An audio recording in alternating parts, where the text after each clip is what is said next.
Hello, SMPS volunteers, and welcome to today's virtual roundtable for volunteers. Today's program is on chapter governance. This program is going to be recorded and made available on the SMPS YouTube volunteer training channel, as well as the library of the All Chapter Leaders community of My SMPS. I'm Natalie Gozzard, SMPS's Chapter Services Manager, and I'm joined today on the administrative side of this webinar by SMPS's Chapter Services and Membership Coordinator, Julio Santos.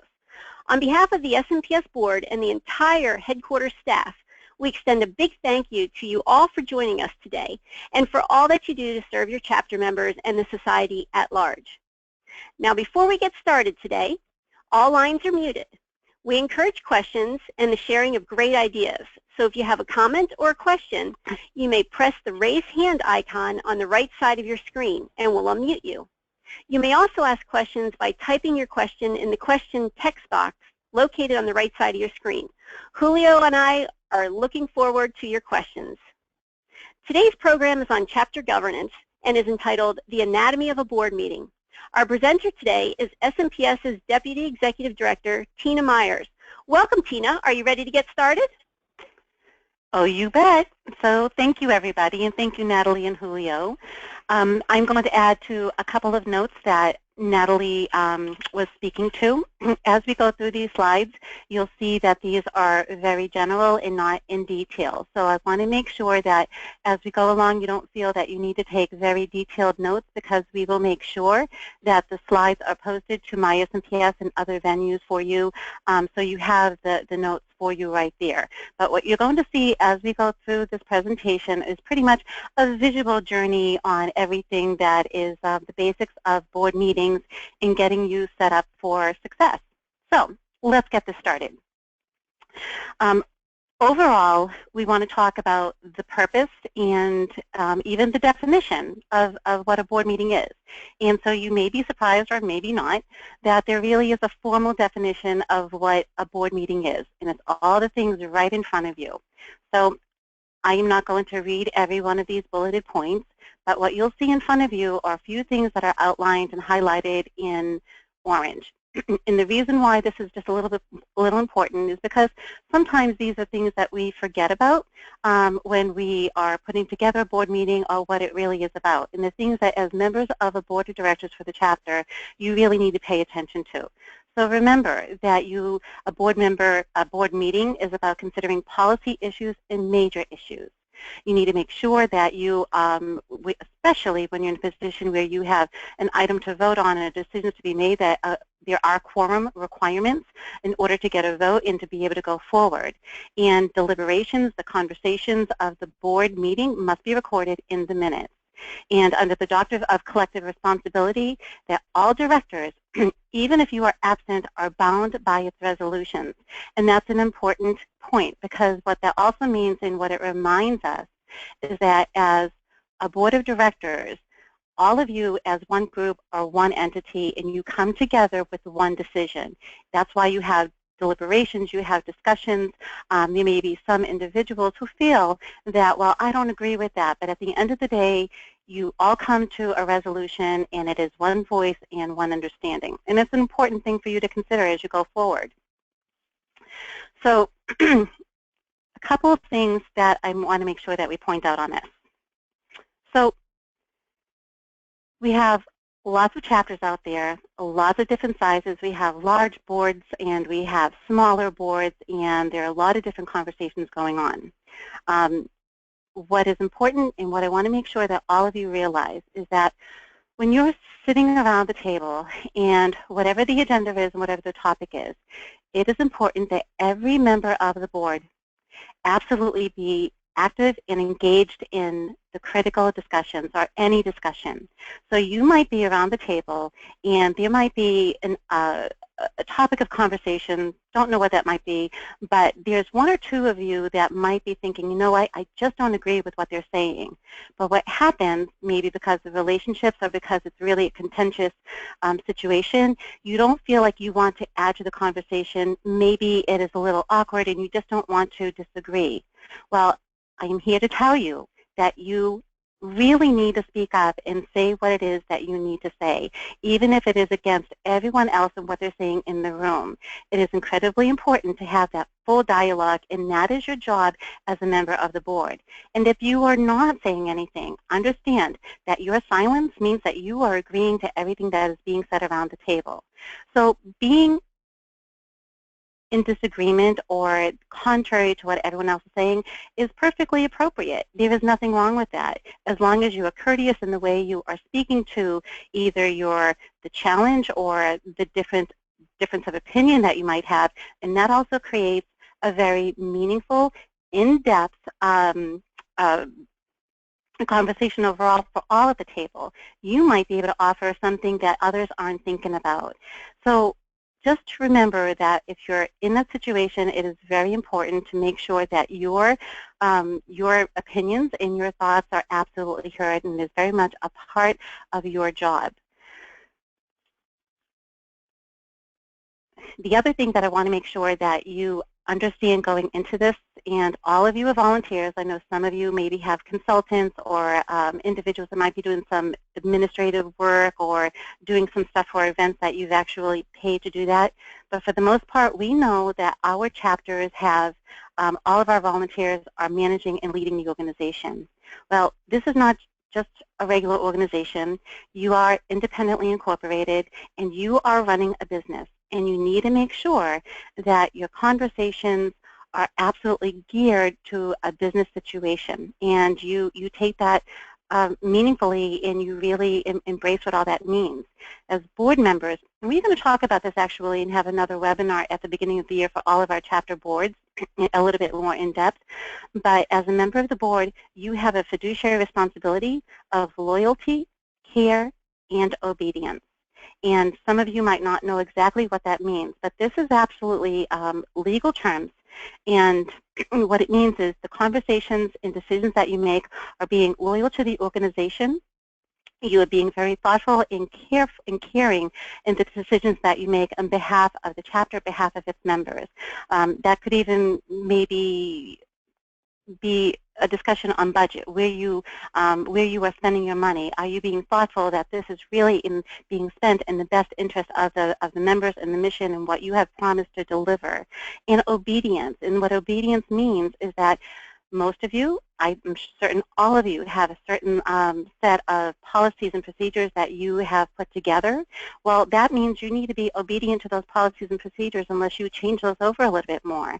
Well, the other thing that you need to pay attention to are those other governing documents. So if you have, bylaws, articles of incorporation, and we all have those, that means that you are being obedient and you are being in line with what those say you're going to do. Because remember, especially your bylaws too, your bylaws are really a set of standards and provisions and promises that you're making to the membership. And it's important that you serve that membership well, and that's a promise, and that's the way you are going to be obedient. So just some things to consider that way. So one of the things I was asked about, or I think might have been questions that were posed to our chapter services team, is how frequent should you have a board member? Well, I mean a board meeting, my apologies. Well, typically we know that most of you are having monthly board meetings, and that is perfectly fine, and especially because you are a volunteer group, a monthly meeting is probably essential and critical to really get the work done and go through all the different projects that you're working on. So usually that is the case. I know that sometimes there may be, maybe especially during the holidays, maybe in the summertime, you might have to change that up a bit. So if you feel, and I know some chapters might be in a situation, or maybe you feel you absolutely have to have, that monthly meeting, or someone's expecting it, sometimes you can change that up. Just make sure if you need to change up your monthly, the monthly schedule, or what the board is expecting, that you give them plenty of notice, because there might have been something that was planned to discuss at that meeting, and now they'll have to change it up a little bit more. And there is one other thing I wanted to note on frequency. For a chapter, the work that you do as board members is a little bit different. Not only are you leading and making sure that you're having those strategic discussions, you're also in a position where you're doing the work. You're managing the work. You're responsible for communications and all of those different things. So that monthly meeting is really important. However, if if I was talking to maybe our board members and we're talking to a headquarters or other organizations who have a professional staff, a monthly meeting is typically not the given. It might be a quarterly meeting, so they can really be focused on high-level conversations. So just take that into consideration when you're thinking about the frequency of your meetings. And also, there is one other thing that I want to point out in terms of the meetings and how often you have them, or something for you to consider. And most of your bylaws actually state, and I can't remember what articles or where precisely, but you might see that there are provisions for officers and directors to attend every single one of your meetings. And in the absence, or if an officer, director, or board member misses 2 or more meetings, there are actually provisions saying that that is grounds for removal. So typically that doesn't happen. But that's why it is important that, especially at the beginning of your program year, you get buy-in to what and when you, well, where you're going to have your meeting, when you're going to have your meeting, and everyone really can abide by that, because there are all kinds of things going out there. We all have different calendars and different commitments, but we expect as a board member you are going to be there. That is a part of your commitment and what is expected. So you might want to take a look at your bylaws, and sometimes, and I will tell you in the past, that has been called upon. It's not typical, but something that you need to pay attention to. So let's go forward. Let's talk about location for your board meeting. This is probably a little bit more important than maybe what you might think. And let's talk about this just a little bit more, because I have lots of points to talk about. In front of you, you have a list. It says backyard, board member's home, a bar, member firm's office, and other. That list is actually board meetings that I've attended throughout the year with a variety of our chapters. And all of them have been really, really great, but there are some things to consider with all of these different things. So at the end of the day, what you really need to know is you need to have every one of your meetings positioned so there is a professional atmosphere, and that you are simply setting the stage so you can have smart conversations, comfortable conversations, and you have no distractions. So if you're having a board meeting, maybe it's the end of the day, you have all of your board meetings after everyone works, and there's a local area, and there might be a bar or a restaurant where it has like a side room in the back, and it just, for whatever reason, it works for you. Well, what happens, you're in that room, and of course there are going to be distractions. It's going to be a little louder than typical, and maybe you might be inclined to actually have a drink while you're at the board meeting. That is not professional, and it doesn't serve for a really great conversation. And you also need to think about what the image is associated with that, because everywhere you go, now that you are a leader of SMPS, the chapter, local headquarters, whatever position you serve, you are an agent of the organization. So when you have meetings and your maybe the firm owners or your employers see that, oh, they're always meeting at the bar, that's where they're having the meetings, that really doesn't send the message that I think you want to deliver, and that's certainly not SMPS wants to deliver either. So there's always a time and place for that after the meeting, perfectly appropriate, but not for the meeting itself. So just think about that as you go forward. So the other things that you have right here too, we have a backyard. Sometimes I've gone to strategic planning meetings where someone's had a cookout, and the festivities were in the backyard. Maybe there was just a little get together, but the actual strategic meeting was in the backyard too, and it made it awkward to do the work and have the tools necessary. So some of these things might be pretty obvious, but they do happen, and it's something for you to consider. So just be really thoughtful about where you're having your meetings. Of course, you have a members firm office, and I think that this is really where most of you are having your meetings right now. It's a great setting because they're already set up with usually conference call provisions, and you have whiteboards, or you have charts and all the tools that you need to actually conduct your meeting if you need it, and it's comfortable, and you can have coffee, and you can have all of those great things. So that really is the best choice when you go forward, and if you think that you need to change up your meeting. So if you have that opportunity, that is really great. If not, the other that's here, I've certainly been to chapters where they've gone to a local hotel and they had maybe an agreement with a sponsorship or very little cost, and when they were able to get a room right there at the hotel. And again, it's just a professional setting. So that's really the type of thing that you need to think about. And so the other thing too, just when we're thinking about locations or the little details of a board meeting, if you have a breakfast meeting, just make sure, and I think that all of you are already doing this, and it might be like common sense, but it's just nice to remember. Many board meetings are in the morning and breakfast board meetings, and if that's the case, just make sure you do have some certain provisions and you have coffee and tea and water at all of your board meetings, and maybe even a little healthy breakfast, something really simple, especially at the beginning of the day. And I make this a special point because at the beginning of the day, someone might be really busy, they're rushing there, and good smart conversation, you need to have some good nutrition. You need to be fed, you need to be, at your best. And so especially the morning is something to pay attention to. It's just the little details that can make a difference. And I think it was worth mentioning. So that's what I have to say about location.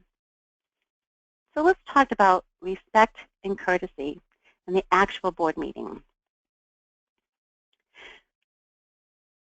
So all of you have made a great commitment to this organization.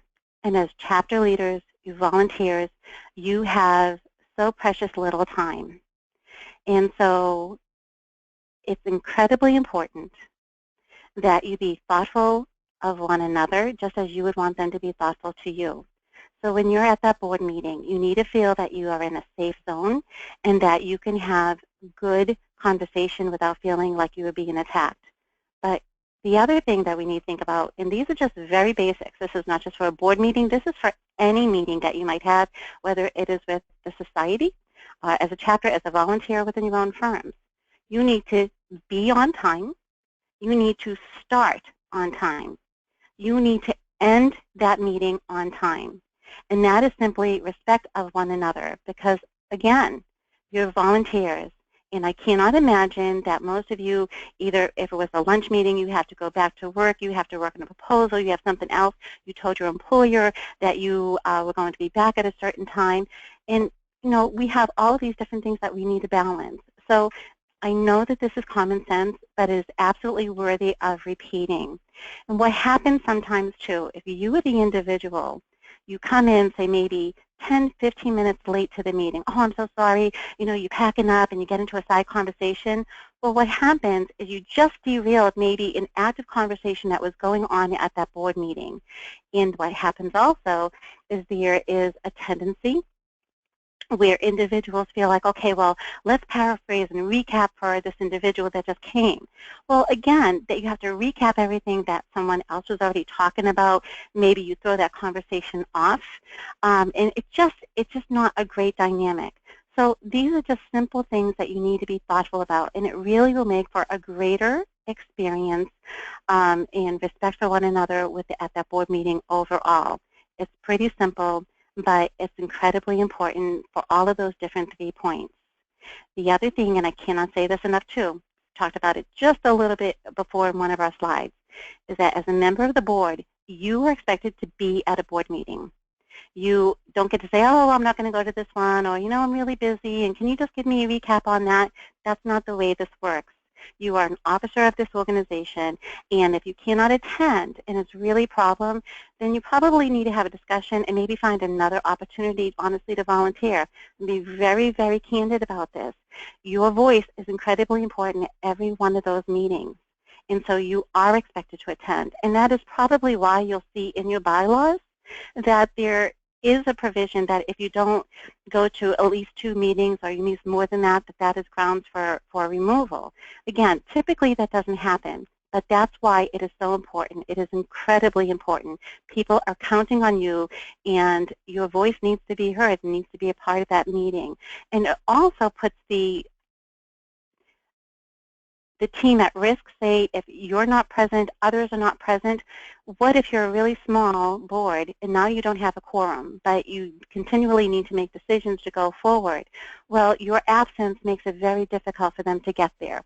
So again, this is a matter of respect for the position, for the organization, and for others in making sure the job is done well. The other thing that you need to think about in terms of respect, we said that everyone has a voice. I mentioned the fact that silence means that you're just agreeing with everyone in everything that is being said at the table. Well, you need to speak up, but the other thing that you really need to take into consideration, and this is really, we all do this, is that you need to listen well. So all of us have had these conversations before. You might be in a meeting and suddenly, maybe your time is coming to report on maybe some work that you're doing or maybe a committee that you're leading is doing, but someone's already in the midst of a conversation. Well, rather than really focusing on what they're saying and be able to talk to it, respond to it, you're already in that little phrase, okay, like your little speech in your head of what you're going to say. Just give yourself some permission to just, let that go just a moment. Hopefully you've really thought about what you need to talk about anyway for your report or what you need to speak to at that meeting.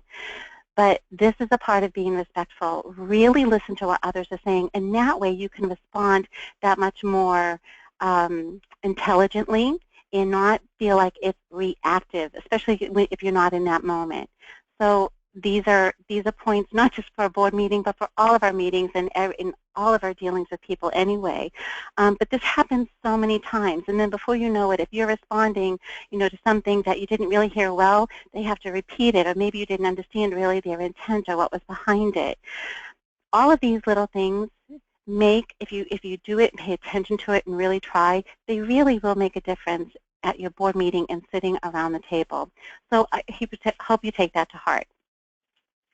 Let's talk about the agenda. Pardon me. Sure. Tina, before we move on to the agenda, this is Natalie. And folks, I want to encourage you all. A question came in, so I want to encourage all the attendees, if you do have questions, we certainly encourage them. So please press the raise hand icon on the right of your screen, and we'll unmute you, and or you can chat with us, put your question into the questions box. So Tina, this question is regarding attendance at a board meeting. So my understanding, bylaws, of course, may dictate attendance at board meetings. But the question is it acceptable for a board member to call in or Skype to a board meeting? So that's a very good question. And the answer is, yeah, it's perfectly acceptable. And there may be a lot of reasons why you want to do that. So our board at headquarters, we have monthly conference call, and it's all conducted through GoToWebinar. So obviously we can't bring everyone in here in Alexandria for headquarters, and we have that face-to-face meeting through GoToWebinar, so they can see us at the table, the staff, and we can see them. And there's only one thing that I wanted to say about sure, you can have those virtual meetings and you can have that Skype meeting, but try to set it up so you can really see one another and have a dialogue and kind of get a sense of, little, like how someone's responding to something you might be talking about. State to state, you'll find, and this is all over, and I kind of have a hard time tracking some of this myself, but there are certain states that actually won't allow you to do that. It is rare and under certain circumstances, but the reason for that is because it's really difficult to have a meaningful dialogue, that in the business of the board just through, say, a conference call, especially if you can't see one another. But I don't see that with our chapters and what you're doing right now that would be an issue, and it's certainly much more convenient and ensures that you actually are present. Just make sure that you're set up well so you can see one another, and there's, the audio is really good, that type of thing. So no, there is no concern about that. Lots of our chapters are already doing that. We do it. Just set it up for success so you can really get the, the feedback that you need from someone who has to dial in or call in virtually. Thank you. You're welcome. So we ready to go on to the agenda? Absolutely. Okay, guys, because the agenda is pretty darn important. So this is your plan. And a good agenda is going to get you through very cleanly and very easily set you up for success with starting on time and being there on time and ending on time. So you really need to think this through a little bit. The agenda is the responsibility, first of all, the chair of a committee, and so we're talking about, in this case of the board, this is the president, is responsible for putting that agenda together, but not necessarily in a vacuum. You're really just setting the stage for what needs to be talked about during that meeting. And hopefully you already have a good sense of that by talking to your other directors, other volunteers, what really is critical. But so as the chair or the president, for those of you out there, strongly recommend, if you're not already doing that, make sure at least a week in advance you've had a chat with your directors, other people at the table, and say, this is what I'm looking at, this is the agenda, am I missing anything? And what that does is that gives them the opportunity to certainly share things. Oh, you know what, we forgot about this, and then you can put that on there. But also what that does is that leads you to the rule of no surprises. So what the rule of no surprises is, and I don't know if any of you have ever felt this or maybe say, wow, I can't believe she brought that up. I didn't expect it. I can't speak to it. I feel defensive speaking to it. I wasn't prepared. That's what this means. It's all about being prepared. And this is where respect comes in as well, in being really thoughtful of one another and just making sure that this is the best meeting it can be. So if you have something brand new that might say, you want to put it out there, maybe you even want someone to vote on it, right? Well, it's very difficult for people around the table to get their hands around something and really think it through when it's just put on the agenda. The first time they see it is when they get there at the board meeting. So that doesn't mean you can't speak to it, but be thoughtful, put it in the agenda, and maybe if it's brand new and something that you know is going to be, take greater care in discussing, put a little context behind it so people can really think it through, and they also understand what the expectation is. Are you hoping that there's going to be, if this is an actionable item that has to be voted on, let them know that so they are prepared and they can dig into it even a little bit more. That is about preparation, and that is the rule of no surprises. So the president shouldn't surprise you, and all of you as directors, if you have something new that needs to be on there, then just be thoughtful about that and really consider what it means and what people have to think about if it's something, especially if it's a really big issue for your chapter. So the other things that you need to be thinking about in terms of an agenda is putting together and using a consent agenda. And all that means is that, especially for those chapters out there who have a lot of committees and you're a larger organization and you have a lot of volunteer groups, you're probably depending on their committees. They might be a part of the agenda. You might be talking about them all right now. Well, unless they're actionable, truly actionable items, you do not need to discuss them. You need to be aware of the activities that are going on, but you don't need to vote on them. So why do that? Just put that a part of the consent agenda. So things that you might put on the agenda, and I'll explain to you exactly what that means, might be your financials. You've seen them, you saw them, nothing crazy going on, you're aware. Your committee reports, they're reporting out, this is what happened, this is what we're doing for the regional meeting, this is our role in it, this is what we're doing for the events, period. And then there are some other just basic non-action items, miscellaneous items that might be on there. Maybe there's just a presentation. For us, for example, it's a dashboard that we give to our board members so they have a sense of how our overall programs are going compared to, months in years previously. But those aren't things that you have to discuss.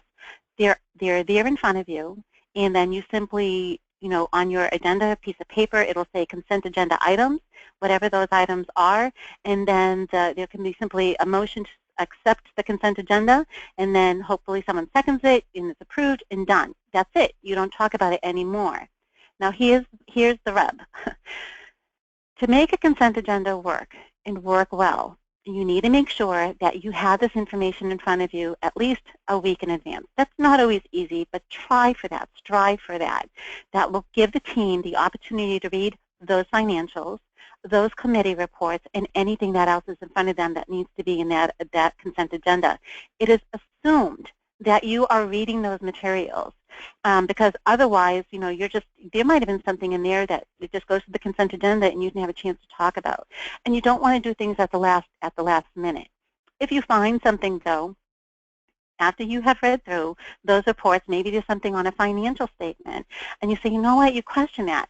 what you can simply do is just pull that out and approve the consent agenda, and then go back to, say, the financials and what you want to talk about at that point. That's perfectly appropriate. But the consent agenda is your friend. It's going to make it a whole lot easier for you, so you don't have to talk about those, really detailed things that just aren't really appropriate for board-level discussion. So that said, I would be remiss if I didn't talk a little bit more about financials. I recommend, it is not imperative and is not a law, but SMPS headquarters recommends strongly that every single meeting, every board meeting that you have financials in front of you. So that can mean a lot of different type of reports, and we have all kinds of tools and stuff that we can send to you, already available to you to dig into that a little bit more. But with financials, every board member is responsible to know what is coming in, what is going out, and what your standing is. And there sometimes are challenges, and suddenly I didn't know that was happening, or I didn't realize that we're that far down in our account, and how can we do this program, and I expected this. Those things, if you're not reading your financials, you're thinking things are going on swimmingly, and you might find that there is some critical situations that you may encounter a year, 2 years later, only because you didn't realize that, oh, I didn't know that we were so depleted in that account. Just understand that even if you don't know something, you're still responsible for it. And if someone says, well, I did those financials, we're fine, and they don't show it to you, you have every right, and you are still expected to say, nope, I want to see it in front of me. Every board member, not just the president, not just the treasurer, has that ability. All of you have that ability, and actually you are responsible for it. So please pay special attention to that. You really need to know what your numbers are, how you're doing with your business. I mean, that's just common sense. So I leave you on that note.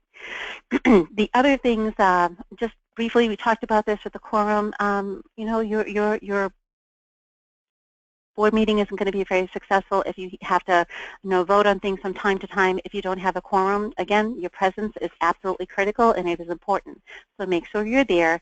But if you don't have a quorum, go back to your bylaws, make sure you understand exactly how it defines what a quorum is. Usually it's the majority, but whatever it is, if you don't have it, then you really need to postpone certain votes and actions of the board. So that's just a reminder on what that is. And there's just one other thing. Let me see here. Excuse me. Nope. Actually, I think that's about it. At this point, I'm going to take a breath. And are there any questions out there, Natalie or Julio? Tina, there's one question here, and I'll just go ahead with it. Who do you recommend compile and put together the board meeting agenda, the president or the secretary or another officer? So honestly, I would expect that, especially for chapters, that the president put together the agenda. So, but that means that not necessarily by his or herself, but maybe in conjunction with the secretary. And a part of it is simply the dynamics of the group itself. So the secretary is usually very involved, with the minutes and the administrative sides of things. So that might be an appropriate person, but it doesn't have to be. But really, that agenda and setting the stage for everything going forward is really, it's the president's decision. It doesn't mean that, they can just no, we're not going to talk about this or whatever, but they need to set the stage and what really is important to talk about. That's really the role of a chair of any given committee or organization overall, but not doing it in a vacuum. So does that help? That was a great question and great answer. Thank you, Tina. You're welcome. All right. Just a couple of slides to go, and then we'll be able to answer more questions and have a further, greater dialogue. So minutes obviously are another great part of our board meetings. And I'm going to tell you one thing, and I hope this makes your life a whole lot easier. Your minutes are meant to be concise and to be simple. You are not expected to record and nor really should you, every single detail in discussion that is going on in that meeting. You want to be very thoughtful to include the times and dates of your meeting. You want to make sure that you capture the motions raised in the meeting and whether they were seconded, approved. And I will also say that you don't even have to capture whether it is a unanimous vote or not. I mean, it is, a common practice, but it is not a required practice. So the reason why you want to keep your minutes concise, you want to keep them simple and capture the essence of the conversation going on without even bringing personalities into it or saying like, well, Deb said this and she didn't agree to that, and then, Bobby said, well, I don't agree with Deb and I'm really, not happy about that and I think we should go another way. That is not necessary. What is necessary to put in your minutes are the actionable items and just meaningful conversations in the depth and the meat of your conversation overall. Anything in your minutes are discoverable, and if for any reason you have an inappropriate conversation, you may not even realize you're having an inappropriate conversation, or it might haunt you a year or 2 years from now. Well, if those are in your minutes and if they are recorded, those are discoverable, and anyone can have access to those. Why do you want to put those in there? So even through looking at, before this meeting, I was doing a little bit of research, and a law firm had some great information up on their site, and particularly Barnes & Thornburg, LLP, strongly suggest, and they actually use the words, everything is discoverable. Don't even record them. Don't even identify personalities. Some of those things, individuals specifically. So some of those things you still may want to do based on the conversation. But if you find something is really contentious, get to just the meat of it and the essence of it overall. Because remember, too, some of you may be putting your minutes up on your website, which is perfectly appropriate and often desirable because you really do want to have kind of that transparency about you overall. But when it's so detailed overall, it's just not necessary. So be thoughtful about your minutes, what you're putting in there. They don't have to be this dissertation. They don't have to be, every single word recorded of what everyone is saying. They just simply need to be simple. So I hope I made that point. If any one of you have questions about that going forward, because we simply don't have time in this meeting, I am at any time. I can take a call. We can have even another discussion just on minutes alone. But I'm happy to help you out in any way I can. But if that's something that you're a little concerned about, just let me know and I'll help you through it. But let's keep it simple, and I think that will make your life a whole lot simpler as well. So that's really the end of my slides. Those are kind of the bare bones, the skeleton of a board meeting. I'm sure there's a whole lot more, but I hope that this was helpful. Great information, Tina. So attendees, we want to encourage you now, your questions, comments, you have Tina right here. Please press the raise hand icon on the right side of your screen and we'll unmute you. Or you can also type your question in the question box. Julio, do you have a question for us? Yeah, we had a question come through regarding meeting minutes. The question is, for how long do you recommend meeting minutes be saved?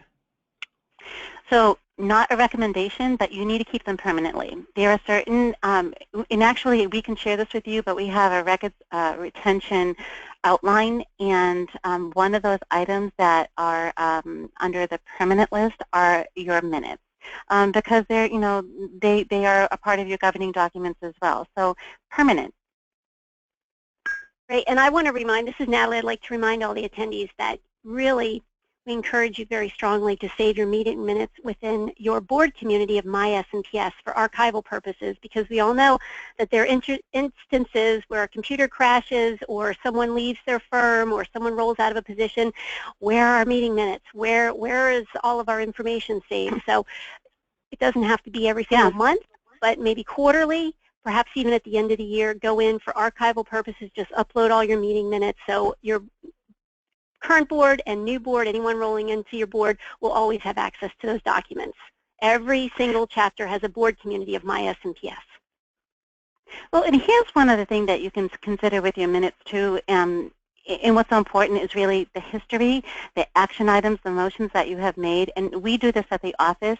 But if you don't already do this, maybe your secretary, treasurer, or maybe someone else on your board is willing to do this, sometimes periodically, maybe every 6 months, you can go back to those sets of minutes and just pull out those motions and action items so you have them in a separate document. And you can actually label them, date and action or motion number 1A or however you want to do it. There's lots of ways you can do it.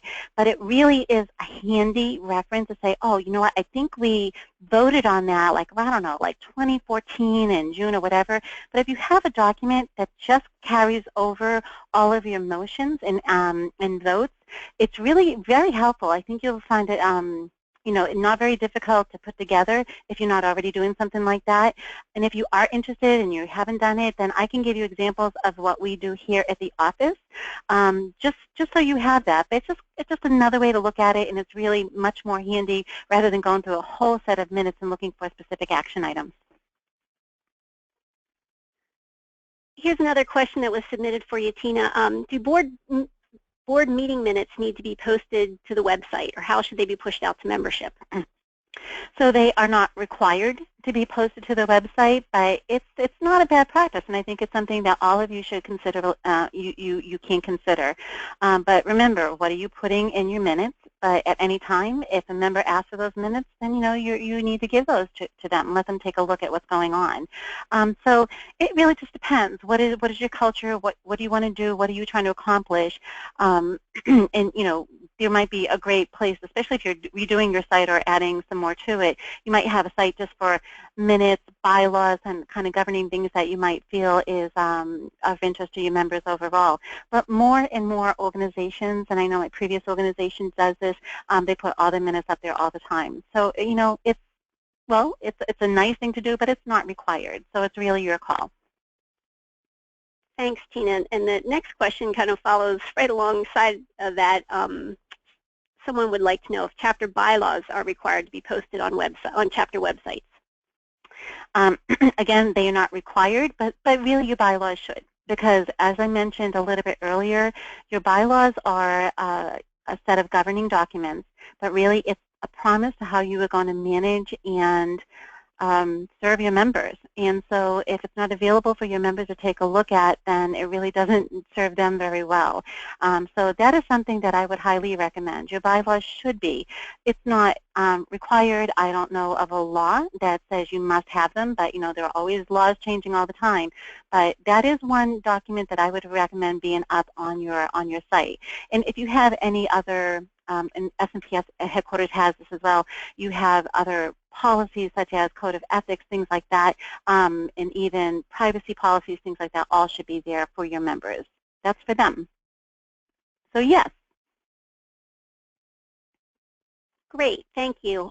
I am not seeing any other questions right at this time. So attendees, now we would really like to encourage you to perhaps share a best practice or two that you've incorporated into your board meetings. You have other volunteers on the line. This program is recorded, so I'm sure other volunteers are interested in hearing what your best practices are.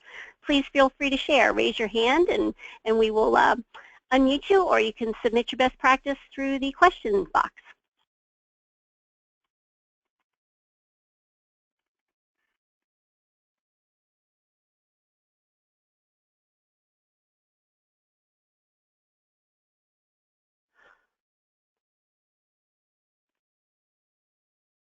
Okay, I'm not seeing any other questions at this time, and I think we must have a shy group. No one's up for sharing this afternoon, so that's fine.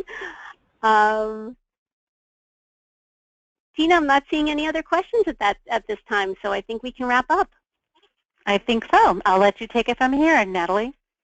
Great. So attendees, thank you so much for joining us today. If you have questions for Tina or any members of the staff here at the headquarters in Alexandria, Virginia, please feel free to reach out to myself or Julio. We're here for you, and on behalf, again, of the SMPS board and the entire staff here at headquarters, we want to thank you for all that you do, all that you've done, and all that you will continue to do for the members, for your members, and for our society at large. This ends today's program. Thank you very much for joining us. Bye, everyone. Bye-bye.